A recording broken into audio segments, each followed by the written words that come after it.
There are three things in politics, and anybody planning to venture into politics must take them seriously. Number one is that politics is dynamic. It keeps on changing every single day, every single hour. The politics of today might be completely different from the politics of tomorrow. And that explains why the politics before 2017 election is completely different from the politics we are currently facing in this country. Number two is that in politics, there are no permanent enemies. The enemies of today can be the best allies tomorrow. Who would have expected President Uhuru Kenyatta and Raila Odinga to work together? Who would have expected them to even have the handshake? Nobody, very few people. Personally, I knew that Raila Odinga and Uhuru Kenyatta were done, but they had that handshake. And that's why personally, I still don't rule out the possibility of Raila Odinga working very closely with William Ruto in 2022. That's still a possibility. In politics, no permanent enemies.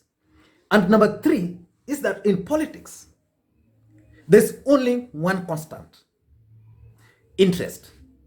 That explains why President Uhuru Kenyatta is currently working with Raila Odinga instead of working with the deputy president.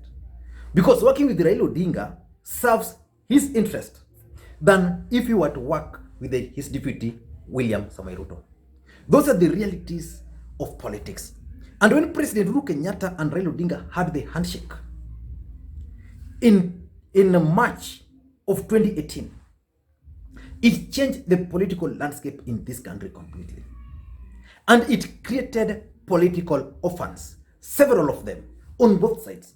Because in this country, there were politicians who made their names by either abusing President Uhuru Kenyatta or abusing Raila Odinga. There are many ODM members of parliament who are elected to parliament by their voters, not because they were doing anything, but because they were viewed to be people who would insult the president the loudest. Take for example the Kisumu Central Member of Parliament. This guy was elected because he chained himself, removed his clothes, and promised to go and fight for Raila Odinga in the National Assembly. Up to today, he's not been able to achieve that because these two guys are enjoying peace. Aden Duale was actually the face of Jubilee when it came to attacking Raila Odinga. What of today? Aden Duale has gone mute. And that's the subject of this video today. Take for example someone like Moses Kuria. Why was Moses Kuria elected as a member of parliament for Gatundu South? Simple. Moses Kuria was elected in that by-election because Jubilee Party wanted someone who could attack who could attack Raila Odinga. And when that by-election was occasioned, Moses Kuria found the opportunity because these guys knew Moses Kuria had the ability because he had proven himself through writing, through TV, and verbally he would abuse Raila Odinga more than any other person. And that's actually what propelled Moses Kuria to be elected a member of parliament. And that's why when these guys had the handshake, it's very difficult for him to recover. And there are several orphans. And one such individuals who is finding it very difficult to operate is Aden Duale. So today I want us to look at the dilemma Aden Duale is finding himself in after this handshake between Uhuru Kenyatta and Raila Odinga, and why it's very difficult for him to operate because he can't split himself to support the DP, he can't split himself to support the president. So he has remained mute. But today, Aden Duale resurfaced yesterday. Aden Duale resurfaced. And he resurfaced with the serious allegations. According to Aden Duale, President Uhuru Kenyatta and his deputy William Ruto had certain pact. And in that pact, these guys are going to betray Raila Odinga. Aden Duale is arguing that President Uhuru Kenyatta entered into an agreement with the DP that is going to support the deputy president in 2022 and not Raila Odinga. I know for sure there's nothing like that agreement. Aden Duale is just finding himself in a big dilemma. But I don't want to rule out, because for sure, let us give credit to President Uhuru Kenyatta. Up to now, the president has never indicated anywhere that he's not going to support his deputy for 2022. Nowhere. The only people creating problems here are the deputy president's allies themselves. Uhuru has never indicated that he's not going to support his deputy. He has made it very clear that the handshake he had with Raila Odinga was not about 2022 politics. He has made it very clear himself. And Raila Odinga has also made it clear that the handshake they had was not about 2022. At some point, Uhuru Kenyatta even said he didn't even know the chairman of ODM party. Yeah. But why would Aden Duale make such kind of a statement? Because if you look at it critically, that statement shows someone who is in a big dilemma. And can Aden Duale get out of this dilemma? It's going to be very difficult. So let us go into the dilemma which Aden Duale is currently facing.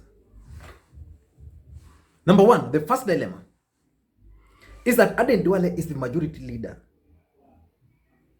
in the National Assembly. For those who follow the politics in this country, Aden Duale used to refer to himself as the third in command. Why? Because he was the majority leader in the first term. In the second term, he was again elected as the majority leader. Aden Duale was elected as the majority leader in the first term, despite the fact that URP party had the minority when it comes to Jubilee Alliance. So he owed that seat to both President Uhuru Kenyatta, who propelled him in Jubilee party, to the deputy president who propelled him to Jubilee party, and also to President Uhuru Kenyatta, who allowed him to serve as the majority leader. Today, there are talks within the corridors of power that there is even plans to kick out Aden Duale out of this job. But that cannot happen so far because Aden Duale has played his politics well. He has ensured that he remains in the middle. Because he fears, if he attacks Raila Odinga, if he attacks Uhuru Kenyatta, these guys might go for this seat. And again, as a majority leader, he needs a united Jubilee party. So if Aden Duale would be seen to be fighting President Uhuru Kenyatta, let's say he decided to support the DP, because of course he supports the deputy president, but let's say he took the path of Oscar Sudi or the path of Moses Kuria. How would Jubilee be conducting their businesses in the house? So because he's playing a key role in Jubilee party, Aden Duale cannot decide which side to go to. So that's the first dilemma he finds himself in. Number two is Aden Duale's past. When Aden Duale was first elected as a member of parliament for Garissa Township, it is alleged that this guy was actually working in one of the hotels owned by the brother in Garissa town. I think it was the Camel. I've been to that. I've spent there three nights. It's a nice hotel. I don't know how it is. I went there kitambo san. So the Camel Hotel, he was there. The ODM brigade had gone there. So Aden Duale was on duty. So he served the VIPs. And a story is told, that's how Raila Odinga got to know him. They shared contacts, and the rest is history. But when Aden Duale was elected member of parliament, was elected as the majority leader, Aden Duale suddenly became a billionaire. when he's tried to bring issues, problems, his brother, who was appointed to serve in the board of KRA in the first time when he was powerful, what happened to him? He was kicked out.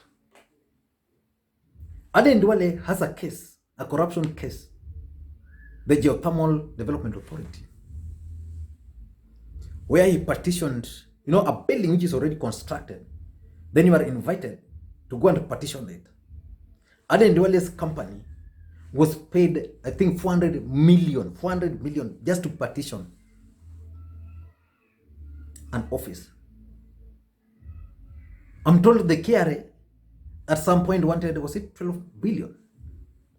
Some billions, I don't know, 1.2 or something, from Aden Duale. And because of the past, he can now not go against the system. He can now not go to support the deputy president forcefully the way he would want to do. Because let's face it, Aden Duale supports the deputy president. He's one of the dependable players there. But for now, he must coil his tail. Kama antelope. Number 3, I think it has to do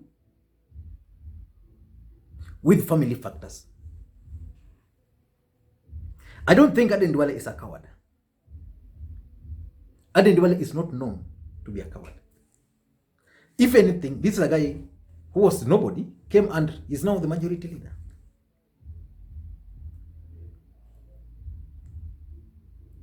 But Aden Duale, through marriage, is married to Yusuf Haji's family. Yusuf Haji's family in Northeastern and Garissa in general is a very influential family in that area. So probably Aden Duale cannot go against them. Let's face it, if you take the Yusuf Haji's family, President Uhuru Kenyatta has a lot of trust and faith in them. There is always a picture when Uhuru was contesting for the presidency in 2002 on a KANU ticket. There is a picture of Yusuf Haji in a KANU t-shirt and Nordin Haji also on a KANU t-shirt as a young boy then, campaigning for President Uhuru Kenyatta. Currently, Yusuf Haji is a senator and is the chairman of the Building Bridges Initiative Task Force. That post is not just given, it's earned. So the president trusts this guy. Beyond that, the family has been given the position of the Director of Public Prosecution. Now wewe Duale unatoka wapi na unaenda wapi uanze kuharibia hii family because of the deputy president. And that's why Aden Duale has been told, we relax. So Aden Duale is relaxing. Number 4, I think it has to do with Jubilee internal politics. I think Aden Duale doesn't want to get involve himself, don't want to involve himself in the internal Jubilee politics, the Kieleweke, the Tanga kind of groupings. Because Aden Duale believes in Jubilee Party. Let's say today Aden Duale declares that he's supporting the deputy president and opt to go with the team Tanga. How would it publicly, it's not a good image for someone who is a majority leader. So he must appear to play above those people, because that will really mean that he'll be playing in the league of Ndinti Nyoro, the league of Alice Wahome, Kimani Mujiri, Oscar Sudi, Wambugu Mujiri, that group. So I think Aden Duale has been mute because he finds himself in that kind of a dilemma. the internal Jubilee politics. He doesn't know. And is hoping that the president and his deputy will take time and resolve that internal issue. And lastly, is what I call Raila Odinga factor. Aden Duale was one of the people who made their names by attacking Raila Odinga.